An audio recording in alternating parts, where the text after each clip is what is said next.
I thought I had moved on. I did all the rituals you can think of, like several cord cutting ceremonies. And let me just clarify, by the way, this is not a toxic ex where I'm just obsessed with. So what exactly is soul ties? Now let's talk about karmic relationships. These karmic relationships are here to teach us a lesson, to finally choose yourself over the potential of someone else. So why do these connections feel impossible to let go or to move on from? Why even after all this healing work that a part of us, tiny part of us, is still wondering? And the hardest part of letting go, oh my God, the hope is what kills you, is what is and come to realization, actually, yeah, I want to be with her.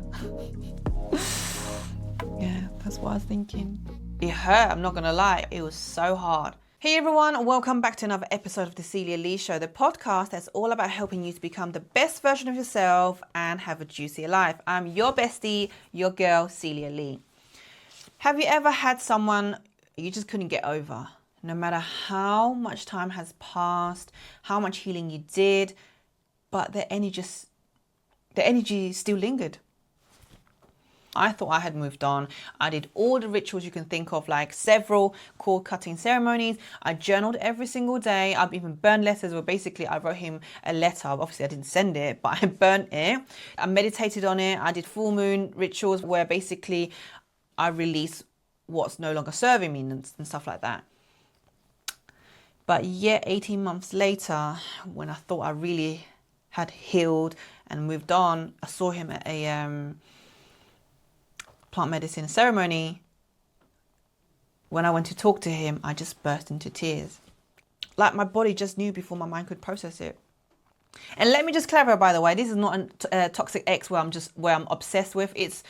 He's someone, basically, I call him an ex. Basically someone that I've seen for 8 months. We were in a situationship. We never made it official because of his situation. But he's someone that I deeply and truly loved. We had a strong connection. In fact, I thought he was going to be my husband. I thought I manifested this man, but life had other plans. And even though I've moved on, there's still this tiny voice in my head that says, what if? And so today I want to talk about soul ties and karmic love and why some people feel impossible to let go, even though we know this person is not choosing us, not fully choosing us. So let's get into it. So what exactly is soul ties? So let's be real. There are some exes where you probably forgotten that they existed sometimes, or you just got on over them really quick. And then there are others who just feel like they are in your DNA now, like you can't get rid of them. Your mind is like, yeah, I'm over him, but your heart, your soul is yearning for them. So a soul tie is an energetic connection between two people, not just through sex, although sex can intensify it, can enhance it, but it happens through deep emotional intimacy, shared experiences, and sometimes even past life connection, if you believe in it. Not all soul ties are bad. Some empower us, some heal us, but some feel like, I don't know how to explain this, but like a prison sentence. Like, I don't know if that's a good way to describe it. But the ones that keep you stuck, where you replay conversations, where basically you keep thinking about what they said to you in the past. Maybe like memories will trigger you. You get flashback of them, you know? Feeling like a part of you is still waiting for them. And those are the ones that we need to talk about. Now let's talk about karmic relationships. If you've been through one, you already know. These are the relationships that feel fated, intense, and transformative, but never quite work. These karmic relationships are here to teach us a lesson. That person is here to teach you a lesson, not your forever person. And I know that sucks. I'm not gonna lie. I believe that this is why I have a karmic relationship with this guy, which I freaking hate to think about, because that means it's like, why, universe, why give me a taster of it and then like take it away from me, because it's hurt so much, because it's so freaking painful. So with my man, with my ex, the connection was effortless. We understood each other on a deep level. When I was with him, I was fully in my feminine. I'm quite feminine anyway, but he brings it out even more. Like I feel so safe, like just being around him. And he even said the same, like he said, I make him feel very masculine. We bring the best out of each other, I believe. I saw him and he saw me. And yet he never fully chose me. And here's the thing about karmic love. It is addictive. Because when something feels like destiny, we want to believe it will work out. It will last forever. But not everything feels meant to be are meant to last. So why do these connections feel impossible to let go or to move on from?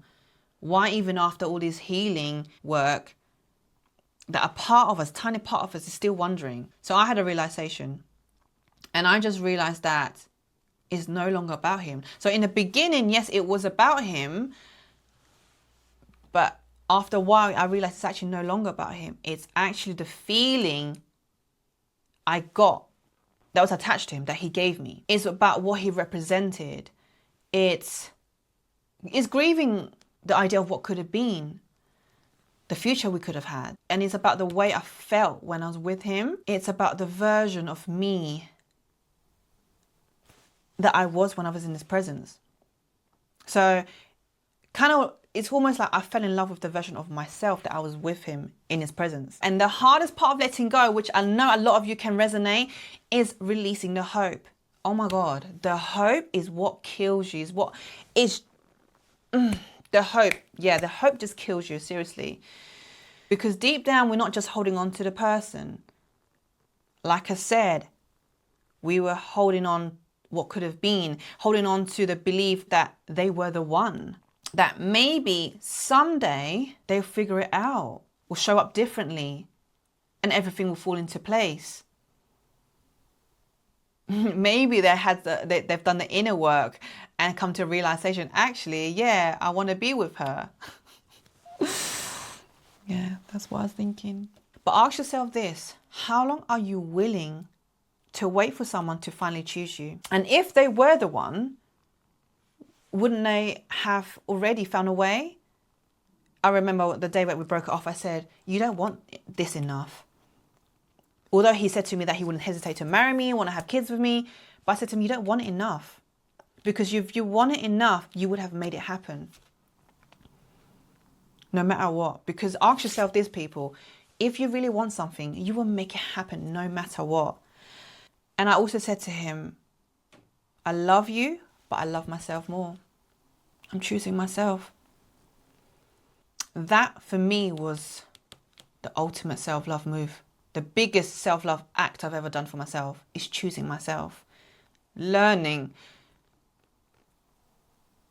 Actually reaffirmed that,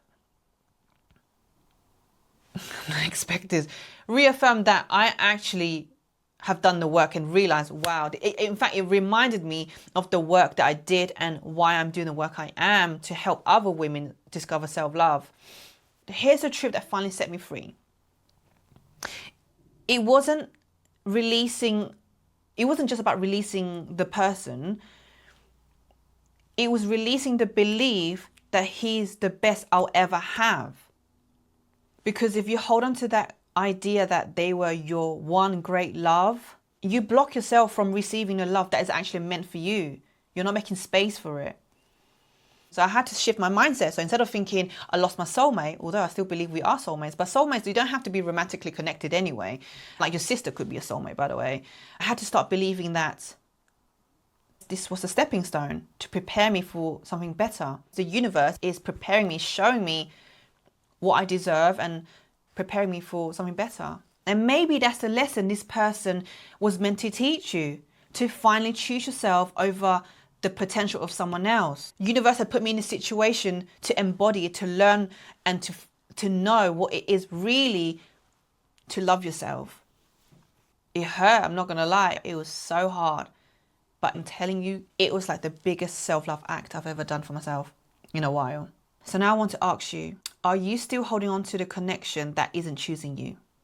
And are you keeping that door slightly open for someone that has already walked away? I want you to sit with this. Are you actually missing them? Or are you missing the way you felt when you was with them? And also, by the way, if you've experienced love this deep, it means you're capable of it. And that's a good thing. It's a beautiful thing. Yes, it sucks, it hurts, But the brighter side is that you know you're capable of loving. And next time it will come in a way where it doesn't make you wait, that doesn't leave you wondering. Because remember, you shouldn't need to question. You just know and feel secure in that relationship. If this episode hit home for you, DM me your story and I would love to read about it. I love hearing from you. And I know so many of you have been through something similar. And if you're ready to finally release this soul tie for good, I want you to take a deep breath with me and repeat this out loud. I release what is no longer meant for me. I make space for the love that's actually mine. As always, thank you for your love and support. And if you haven't already, whatever platform you're listening or watching from, please subscribe, follow, and like and share this. Show me some love. And I'll see you at the next episode. Mwah.